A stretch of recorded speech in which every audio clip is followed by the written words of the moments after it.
ഗർഭാവസ്ഥയിൽ എക്സസൈസ് ചെയ്യാൻ പാടുണ്ടോ എന്ന് പലർക്കും ഒരു സംശയമുണ്ട്. ഏത് എക്സസൈസ് ചെയ്യുന്നുണ്ടെങ്കിലും ഡോക്ടറുടെ വിദഗ്ധ ഉപദേശത്തിന് ശേഷം മാത്രമേ തുടങ്ങാവൂ. അതുപോലെ നേരത്തെ എക്സസൈസ് ഒന്നും ചെയ്യാതിരിക്കുന്ന ഒരു രോഗി പെട്ടെന്ന് ഗർഭാവസ്ഥയിൽ എക്സസൈസിലേക്ക് മുതിരുന്നത് വളരെ ശ്രദ്ധിക്കേണ്ട ഒരു കാര്യമാണ്.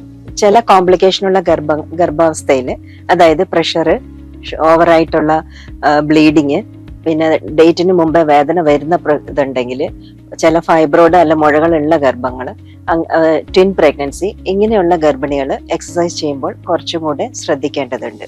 ഇത് ഡോക്ടറുടെ സമ്മതപ്രകാരം മാത്രമേ എക്സസൈസിന് മുതിരാവുള്ളൂ. ഒരു ഗർഭാവസ്ഥയിൽ ഏകദേശം ഒരു 30 മിനിറ്റ് ഉള്ള എക്സസൈസ് ആണ് സാധാരണ നമ്മൾ പറയുക. അത് സാധാരണയുള്ള ഒരു നടത്തമോ അല്ലെങ്കിൽ അപ്പർ ബോഡി എക്സസൈസ്, കൈ പൊക്കുക, മുന്നോട്ടായുക, അതുപോലെ ബ്രീത്തിങ് എക്സസൈസ്, വയറിന്റെ ശ്വാസം നീട്ടിയെടുക്കുക, വിടുക, ഇങ്ങനെയുള്ള എക്സസൈസ് നമുക്ക് കുഴപ്പമുള്ളതല്ല.